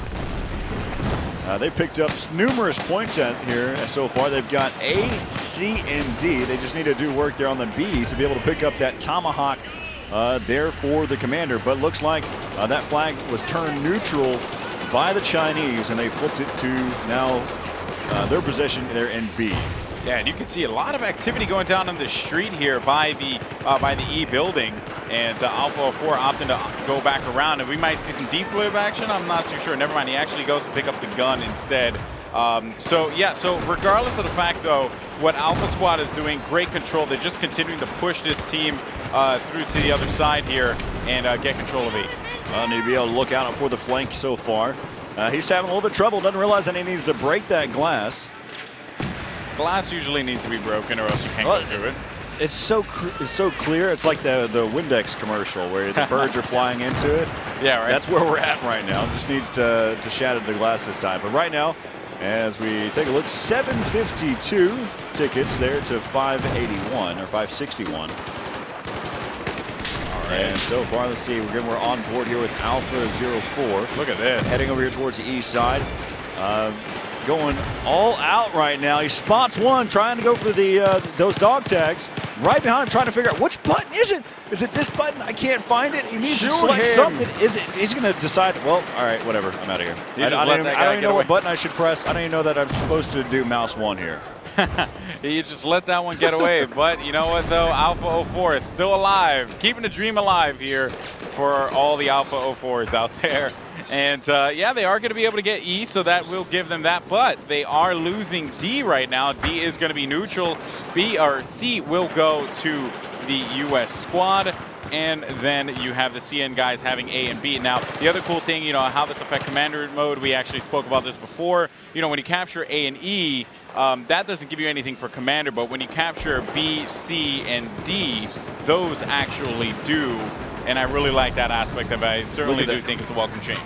As right now you can see that amphibious vehicle being utilized entirely out there in the harbor. It looks like it's been spotted and taken down. As right now, as we take a look at the skyscraper, you can see that right now looks like none of the key points of the pillars have been taken out so far. So they're going to be good in there. As also, you can see that there's different points. Probably going to take the elevator up. Checking the front side. There will have one player that's going to go into the elevator. Might just try and hold the lobby, too. You know, that's always a viable strategy. They Not may allowing have them to get control right now. It could be. They could be. So we'll see here as Bravo Company is going to continue to lay down suppressing fire on the Alpha squad. Yeah, that actually was a really good shot. So they're going to advance forward this squad here, and I'm liking what I'm seeing from them. And it seems like they are going to be going by the water. So let's go ahead. They're loving the fact that they can swim quickly here now. I mean, it's actually one of my favorite things, too. They spotted a ladder over there on the other side. They're Olympians right now, swimming over there towards the next ladder to be able to pick up. They're heading over right now towards that D flag. And we'll see whether or not they can combat here against this U.S. team. Hopping on board right now with Alpha 04, who's been on the top of our leaderboard so far. We saw him earlier where he was struggling to be able to knife somebody. But right now they're over there towards the Metro. They're trying to retake this. Try finding one up top. He's going to push shots down, hit markers, and he is able to close out that one as he gets that kill. Alpha 04 certainly playing very good here for the Alpha team. And a big factor in them winning right now. But, you know, the CN squad could very well come back from this one. And we'll see if they could do so here. Dropped into the wrong place. Yeah, Alpha 04 is definitely hot right now. He is on point, looking for anyone to contest from up top. If we can right now, let's go ahead and take a look at the third-person view for a moment so we can take advantage of looking at his complete scorecard at this point. You can see right now he's got 11 kills. And one death. He's got 11 KDR right here. Nice. So kill-death ratio for those of you that are out there. Yeah, and it just shows how dominant he's been. Of course, Battlefield's not always about the kill-death. It's mostly about the score, and that's really where a big impact comes into play. You're talking about in terms of medic. I mean, so we've got this medic right here has done a great job. So far, he's taking complete advantage of all those score points here, but so far one of our better players. He's got full attachments. You can see he's got the green laser pointer, the angled grip, utilizing this CZ805. So completely just playing this game properly. Yeah, and something I want to point out too, by the way, look at Alpha 04 going in the water, pistol action, give it to him. So something pretty cool to point out as well is that, and something I would like to point out, the ammo, right? When he was running around, he had 16 bullets left in the 31. Oh, nice kill there. Clip. No wonder he's playing so well. Hey, he's getting a bunch. He is going to have to get away from this, though. That water was toxic for a moment as we saw those bullets flying. He's down to low health. He's going to be able to go ahead and come back up. Bouncing around. Nice dodge technique. Yeah, it turns out you can kind of bounce around like that. And so we're still back on board here with Alpha 04 as we're trying to hop around. Again, trying to take advantage of the environment to hop over here so far. So again, just for those of you at home, pre-alpha version of Battlefield 4. here at E3. If you want your chance to go ahead and pre-order it now over at Amazon.com. And a huge shout out to our sponsors. They're Razer, AMD, and Astro. That's right, you know, and of course, if you guys haven't had a chance yet to do so, shame on you. Pre-order Battlefield 4 like right now. You can do so on Amazon, and highly suggest doing that there. You can also watch the stream from Amazon as well. And here comes the building. I'm looking. I hear a bunch of noises now. Yep. There all it those is. points are broken for those of you. You can see all of those players falling. And again, there goes the pillars. For those of you that haven't been informed at this point, but for those that have been watching this entire time, huge kudos to you. But I'm going to repeat the same thing again here. The way that you take down the skyscraper, there's 4 pillar points, and each one of them you have to hit at least twice with something highly explosive. That's not a grenade, that's more so like an RPG, shots from a tank, or even also some C4. But look at that. So you can see right now they've got to the C point, and see all this destruction and the debris. Yeah. There's 2 things to note. Of course, the ground has changed. It's pushed the land out into the harbor area. The sea flag has changed position. And lastly, if we kind of tilt our way up, you can see that all the dust and debris out there, and that's not only going to make an impact on long-range battles, that's going to deter any helicopters. That's also going to make an impact on any individual that's trying to utilize the gunship. Yeah, and we are back with Alpha 04, the leader of this game here for the Alpha Squad, as he is right now sitting with a 6 KD. You know, and it's still very good. He's only died 2 times in this game, and it seems as if they are going to go down and get their control back. And ooh, look at that! You actually saw that there. That green light shining on the face of Alpha 04 ended up costing him his life there. As we jump on over to Alpha 23 now, and he is going to be advancing his way forward. He sees all the dust and debris, like you said before, Corey. Changes the gameplay quite a lot because it reduces your vision. So right now we've got 4 points of attack right now. You've got A, D right now that are trying to turn neutral. We've got 3 points that are neutral now. And there's conflict all over this map. And right now, the Chinese are taking over. They picked up 4 points here. And 1 point, that's A, that has turned neutral. Yep. And so the Chinese are doing pretty well late in the game. They needed a lot of points, and I mean, it's almost like it's all she wrote at this point. As we'll go ahead and hop on board here with Alpha 06. And of course, the interesting approach, the thing that we were talking about before, with the spectator mode, having the capability to switch between players with utilizing the scoreboard. So look how easy that is. We hop directly into the first-person view. We can see exactly, we tell, hey, we know that Joe Bob has been playing really well. Let's go ahead and switch to his perspective. We can do that utilizing the score. If we notice that his score is really well, if his kill streaks are going, if he's been able to pick up numerous kills, one after the next. Yep. You know, all these different types of aspects to utilize. Bouncing around from the scoreboard. The other aspect to be able to quick switch to other players is taking advantage of the tabletop. In the overview, you can just hop right into the action where it's at. Yeah, I really do like that, you know, the tabletop feature. And look at here, Alpha 08 actually finding some targets right in front of him. But yeah, I really do enjoy that tabletop feature. I do feel like there is a lot of potential in that area, you know, especially with spectating. But even then, just, you know, you can't forget about the fact that that is the view of the commander mode. But Alpha, actually, Alpha Squad pushing down. They're shooting each other, you know, because they have this middle covered. They're good to go. And so right now they spot one player that's over there towards the island. He's going to look towards the sky to try to launch it as far as he can. Turns out physics wasn't his main class that he went to there. As right now he's going to continue to be able to push up, be able to pick up one. And that's going to be enough so far. But so as we look at this game and how dominant it has been. Yeah. Right. So I'm really excited about Battlefield 4, and this has been a really intense experience thus far. Well, with that being said, let's go ahead and hop into the game right now as we can kind of take a look. And I know you've had the chance to kind of watch some of the different trailers that have been out there. And I know that you've kind of been walking around the event.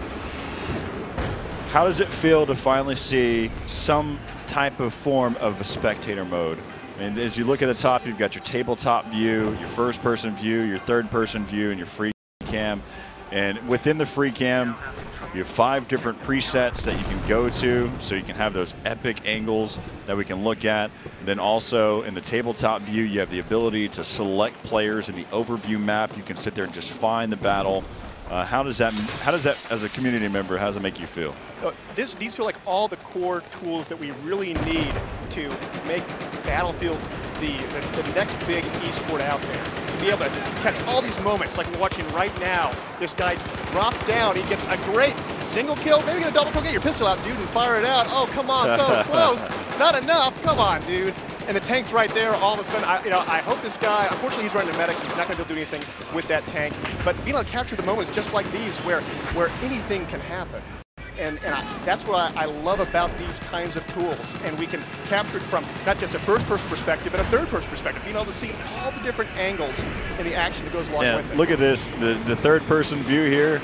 Since we broke out of the first-person view, we now have a scorecard or a card that will be able to tell us all about this player, what he has in his hand currently, what's the attachments for those weapons. Oh, yeah. It even dives down even deep, what his kill-death ratio is currently. It just tells you so much information about each of these players, and it's just, I'm a huge fan. I've watched a lot of first-person shooters, all different types of games, and having the chance to see something like this in this whole, this is well done, even in a pre-alpha stage.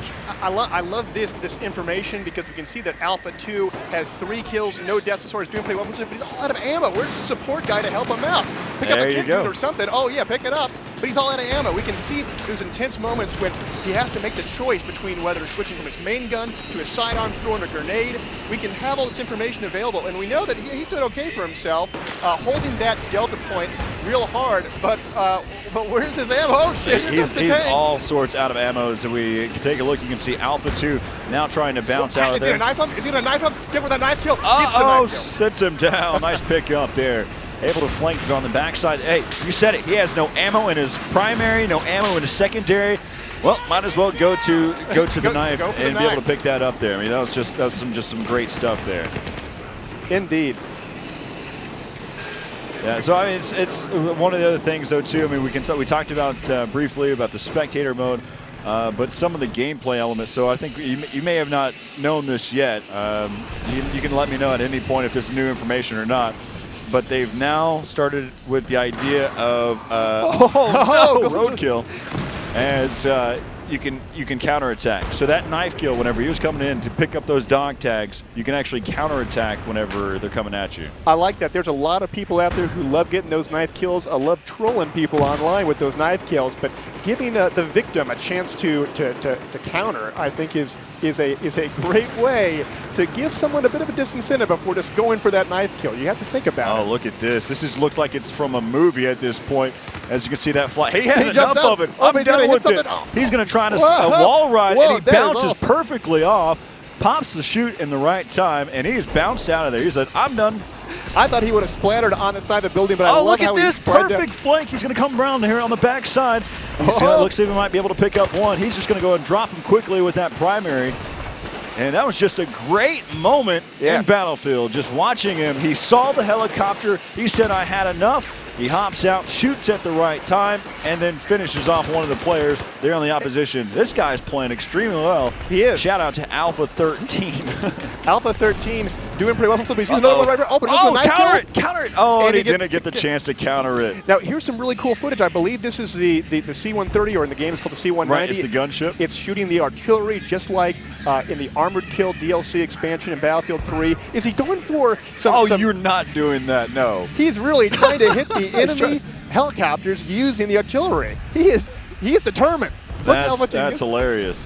One of the other great things, he's just barely missing there. Close. Now he's finally utilizing the gunship for the infantry here. Yes, zooming in, seeing the enemy. Now, is he going to put some enemies down with this attack? I don't know. He's sort of taking a bit of pause for a moment. Yeah, so one of the things, though, too, to talk about on the competitive side, one of the things that you can see is he can also take advantage of it. I mean, the commander mode, hopping in, he can also get even better intel from utilizing this type of perspective as well. Indeed, it's not just about one commander seeing all one perspective. It's about taking all that information from multiple players and bringing it together. The C-130 guy isn't just attacking the enemy. He is also providing critical intel. And this is some really cool stuff. You don't see this perspective. Now we're switching over to Alpha 1. Yeah, so I mean, what we're seeing, like you've mentioned, it's taking advantage, a very smart commander knowing exactly how to distribute his pawns across the map. Indeed, and right now U.S. is dominating China 734 to 546. Having the 4-cap here, now old 3-cap, is still important. It means that the U.S. commander has a whole lot more assets under his control. He has the Tomahawk missile, he has infantry scans. And each of these individual points are going to give that commander a different ability. And so even though that it may be easier to hold one point over the other, having that ability that you get from capturing that point, it may make all the difference for that commander.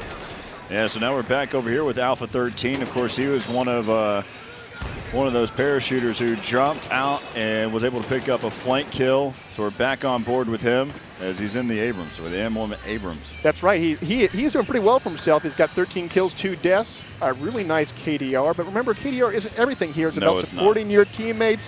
And I love how this tank is pushing up with the MRAP in front of him all the way to Delta Point.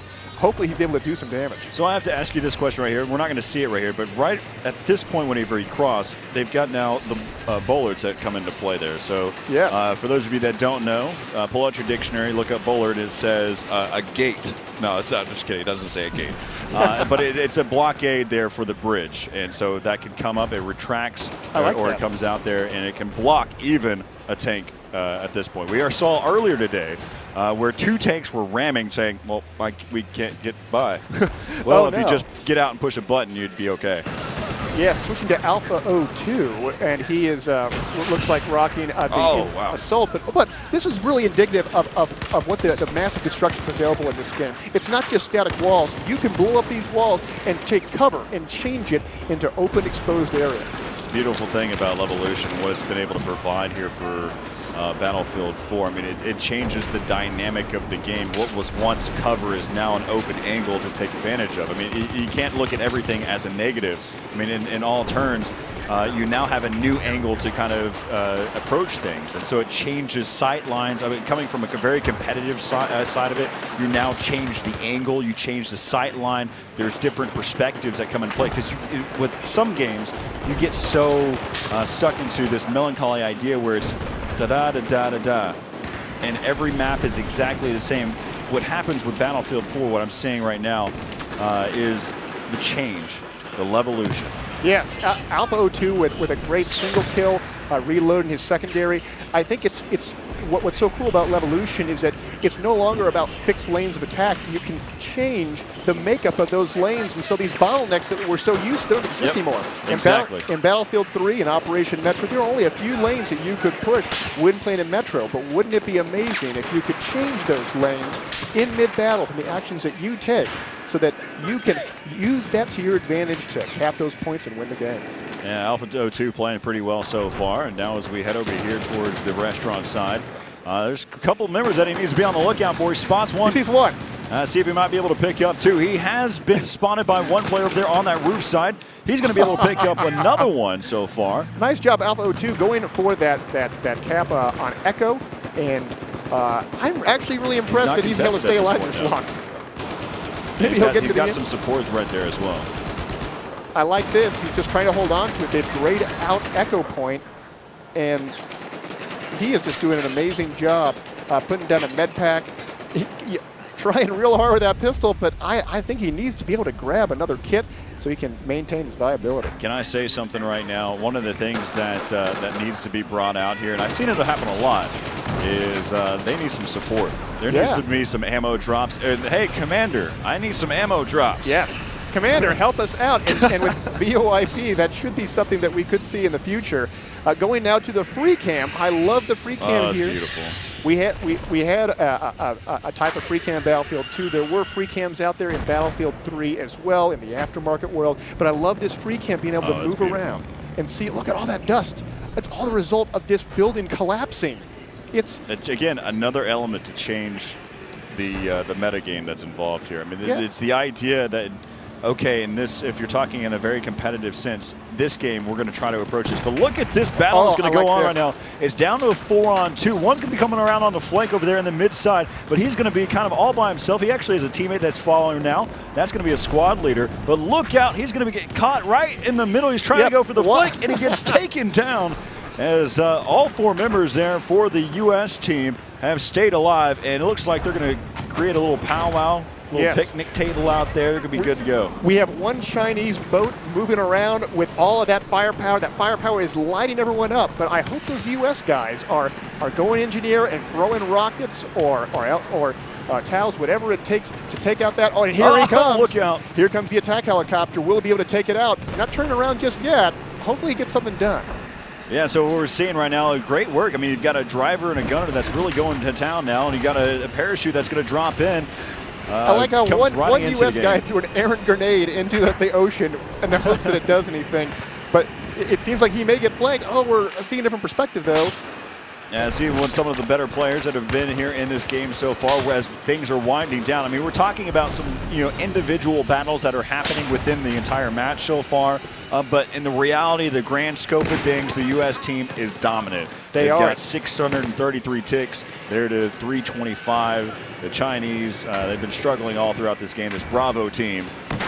But it's been fun. So just kind of talking about the game in general, some of the little bit of the aspects.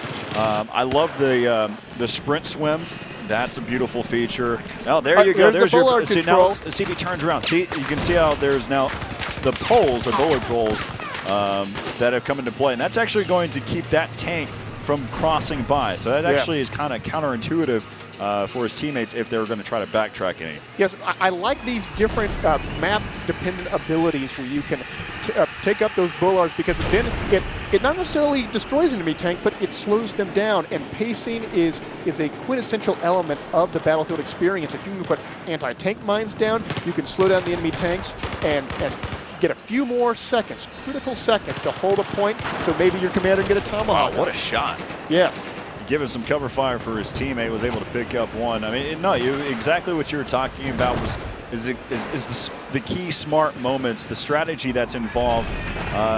Whenever you're talking about the metagame of Battlefield 4, I mean, there's so many different elements, like the Bullard Patrol, like having the ability to sit there and have a destructible environment. Everything changes the game style, and it's great. I love watching it. I love seeing this tank inside this parking garage. It seems real open, but there are so many little spots that the enemy engineers could be in and throw rockets his way. He has to be careful, and he's taking a bit of damage. Hopefully we see Alpha 04 helping him, maybe, or alternatively not. But they are now pushing, what's that, near Bravo point, just trying to get a better angle. Yeah, it's still sitting up here in Alpha right now. This is over there towards that residential area here on Siege. Yes, he's just trying to survey the area, making sure there's no enemies. Guys, do not shoot each other. It's not in good form. But hey, being a helpful guy, giving the med pack to him, even though they shot him. You got 100 health. Here you go, have a med pack. Yeah, just in case the tomahawk gets nearby you. Well, you never know. I like seeing how Alpha 4 is already using a bunch of unlocks. He has the angled grip, laser pointer, and muzzle brake, and that's really cool to see. A little bit of ammo, but you'll notice that unlike previous Battlefield games, especially Battlefield 3 and Bad Company 2, he does not have much ammo. It means that he has to rely on his support teammates to give him more ammunition as he plays the game. So how much does it really make an impact whenever you're talking in terms of some of these team sizes? I know that in Battlefield 3, what we saw, the squad size was 4, and now we have 5. Yes. How do you believe that makes an impact now? I think it brings more variety in terms of how much of an impact those squads can have on the game itself. It means that it's not just having maybe one medic. It certainly is really cool to see now.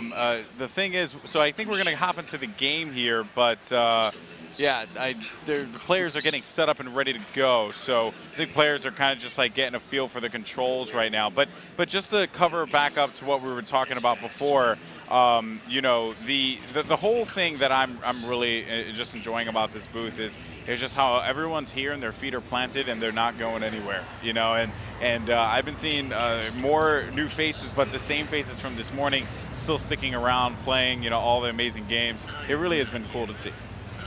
Yeah, he's kind of take a look throughout the map here again. Players are still setting up here at this point as we hop back in to the game now. I had the chance to be able to talk with Daskro a little bit. I mean, giving us some great insight. How you utilize the information that you're given from the spectator mode. I mean, the fact that the little scorecards down at the bottom of the screen whenever you're in third-person mode, giving the chance to see exactly what, how many kills the person has, what they're using currently. Just all these little bits of information really do make an impact for those that are at home. I mean, you're trying to enrich the spectating experience, whether that's streaming over twitch.tv or, for instance, what we're doing here with Battlefield.com and over at Amazon. Having those capabilities just proves that EA cares and DICE cares with seeing what they're trying to do here. It's been such a great experience, and again, a shout out to all of our sponsors for making a lot of this stuff happen for us too. I mean, giving us the chance to keep these gamers comfortable with utilizing the Razer equipment, the peripherals, as well as Astro and also AMD. Just a great shout out for all of the team. And of course, like I had mentioned before, with Amazon, you can head over to Amazon.com and pre-order Battlefield 4 right now, and you'll get, actually, there is a perk to it. You can get a Battlefield pack as well. Yeah, that's right. You can get an additional battle pack. So more information about all that stuff will be coming down much more down the line. But you guys want to get to pre-ordering Battlefield 4 right away, because there's a lot of cool things that are going to be in the pipeline. So with that said, as the players are going to begin rolling out here and the action is going to start heating up, you know, we've been seeing a lot of variety here in the in the classes that players have been choosing. For the most part, been seeing a couple of NGs, but and some support too. But I've been seeing a lot of assaults, a lot of assault players. Surprised we haven't seen that many snipers. Actually, pretty shocked on that one. Well, so right now, at this point, since we're early pre-alpha, I was one of the first things that I checked out. We hopped onto the recon class and saw that we had the scout that was involved there. But the scout right now doesn't have the it doesn't have an optical right now that has a big enough zoom on it. So pretty much kind of limits your capabilities at this point. Again, pre-alpha, there's a lot of stuff that's already implemented and added. But we're trying to worry about some of the game physics, how you maneuver throughout the maps while trying to figure out how to balance weapons. Early stages, but there's going to be some great things coming out. I mean, they're trying to cover. Battlefield 3 did a great job off the start too of giving you a bunch of variances of different type of optical zooms throughout the game. I would expect to see the same exact thing from Battlefield 4. Yeah, and another cool thing that I was a big fan of was that canted iron sight as well. Oh, that was another, beautiful. yeah, that was really cool. Just see that red dot alongside that iron sight. That was a welcome change and something that I thought was definitely unexpected for me personally in multiplayer. Saw it in single player, I was like, oh yeah, this makes perfect sense. But then when you went to the multiplayer, it was a whole nother ball game, but not this time around. It is transitional. So with that said, looking here at Alpha 15 or Alpha 16, if I'm correct, I'm blind. But the Alpha squad, oh, whoa, that was crazy. The Bravo guy actually tried to charge with this truck here, and Alpha able to dive out, but his two teammates, no, avenge them. Oh man, that's unfortunate. All right, as he looks like he got shot in the backside as we switch back over. There we do have a recon player right now. He's got that scout elite in hand, and we're here with the Alpha side. So we're going to see if we might. Let's go and hop on to the first-person view now. Couldn't agree more, Corey. First person for the sniper rifle, and you just saw the tail. Oh, he does have an optical. He does. Okay. Maybe, oh, so over time, of course, you start to rank up, and you can kind of work on some other things. So he does have an optical. So now it's worth it. So he better go and thank all of the other players that have come through the booth here at the Battlefield 4 here in the EA booth. And so he has now the chance to check out some cool stuff. And what he doesn't realize, he's actually aiming at the attack point. Yeah, so I think he was hoping to get like a wall bang or something. Oh, he got picked off. Yeah, he paid for that one. He was shooting at a building. Let's take a look at the C flag right now. Yeah. They're up on top of the skyscraper, because I know there has to be at least a couple snipers that are up there. Yeah. So and of course, roadkill coming up here, driving on through. Picks up one, and he looks like he's going to stay alive for a little bit longer. His teammate hops out. That's a bad choice. And he hops out as well. And there's his third player that hops out. You got to be on the lookout. The player has picked up numerous kills so far, and he's going to go down. Oof. A lot of roadkill happening. Look at the, oh wow, the blood on the tires on the back left tire. That is the driver's side. Pretty crazy right there, Corey. That's a little intense. It really is. So you can see here, Alpha 25 actually trying to stay alive, but this truck here is just going to drive away from him. Figure, you know what? I'm not going to worry myself with this player. Why not? He is going to be regenerating health there, as you see on the screen. If I'm correct, oh, I'm sorry, I might be going blind on that one. But needless to say, he is hanging out, waiting for his teammates to kind of make a move on this play. I want to see what's up with the tabletop. If we could bring up the tabletop for a second, see where the flow of combat is. So a lot of activity going down by for this gunship that's coming through now. And the BC bridge there, as you can see, all of the CN forces pushing across, full control. And you'll see, as a matter of fact, that the guys over in the US side have a tank from their spawn that's going to be pushing up on A. Let's actually go ahead and click on that tank and see what's going on with him. As we see that he finds some action in front of him. I'm hoping that they're able to take him out and then open things up so they can cap more territories. Yeah, so right now you can see that they're trying to be able to push back away here.